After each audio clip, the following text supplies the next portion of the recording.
Hi, I'm Melissa, and this is the Book Break. And today we're going to learn about an outdoor school in books. I'm so excited to bring in Mary Kay Carson. Hello, Mary Hi. Kay. Hi. So I am excited about your books because they just came out last week, and it's pretty unique. It's an entire series of books all at once. We've got the outdoor school books, along with some sticker books. And we also have some survival skills and other little mini essential books. So let's jump right in. Can you tell us more about this series? Let's start with the outdoor school parts of the series.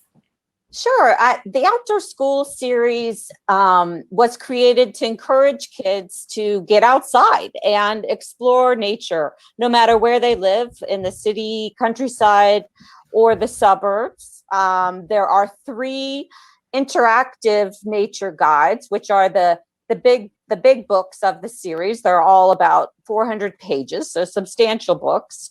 And then the sticker books are for younger kids who don't read yet, but they can still pick out the animals and plants that they've seen and stick them on to a grid that keeps track of what they've seen. So it's all about getting kids outside and paying attention to nature and hopefully building a lifelong appreciation of nature. Yeah. And when I was going through your book, and one of the ones that I was looking at is you can see right up here, the green animal one.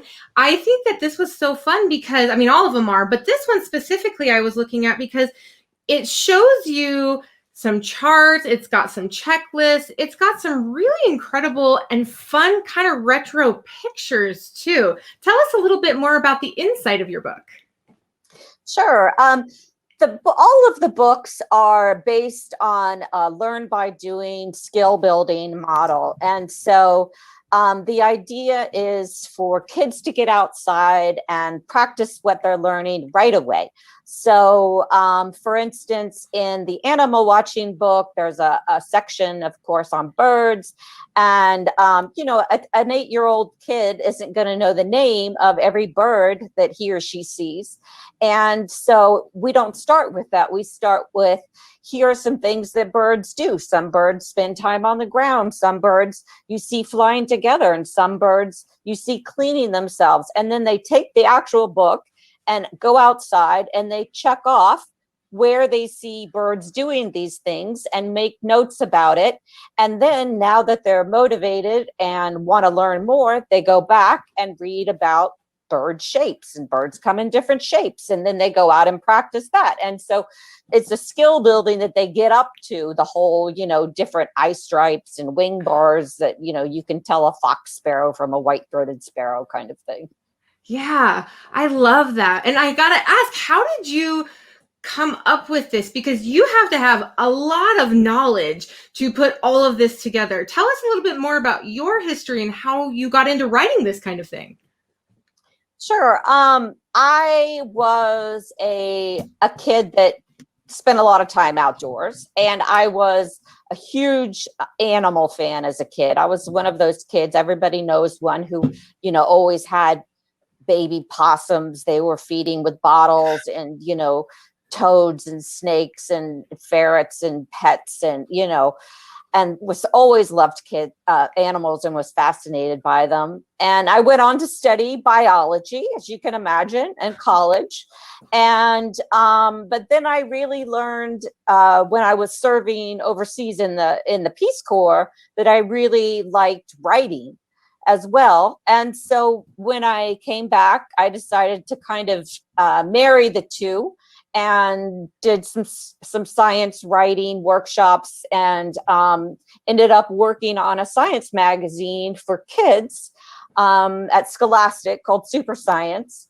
And then once you start writing for kids, you never really go back to writing for grown-ups because it's just not as fun.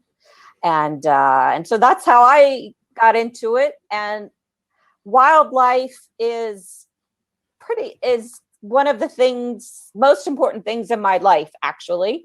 And so this was a natural fit for me, because anything that can help wildlife now and into the future, I am 100% behind. Yeah, I agree. And it's funny when you were saying everyone knows that kid that's got that baby possum.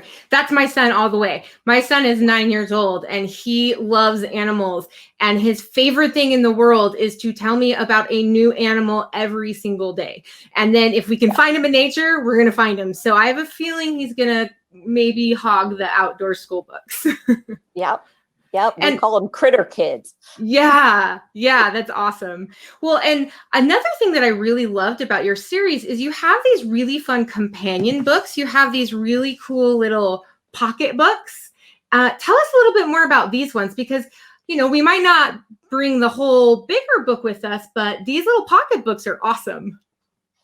The pocketbooks are taken from, take some of the information from the bigger books, like the survival skills comes from the hiking and camping one, and the animal tracks one comes from my book, the animal watching book, and they're made out of Tyvek, so they're kind of weatherproof, and they're totally made to go into your pocket or your backpack because when you're outside and you come across an animal track in the sand, you just want to know what it is right then, and you can take it out and look right then and try to figure out who was there last night and what they were up to. So they're just like a fun way to really take a little bit of information with you and not worry about it getting wet or dirty.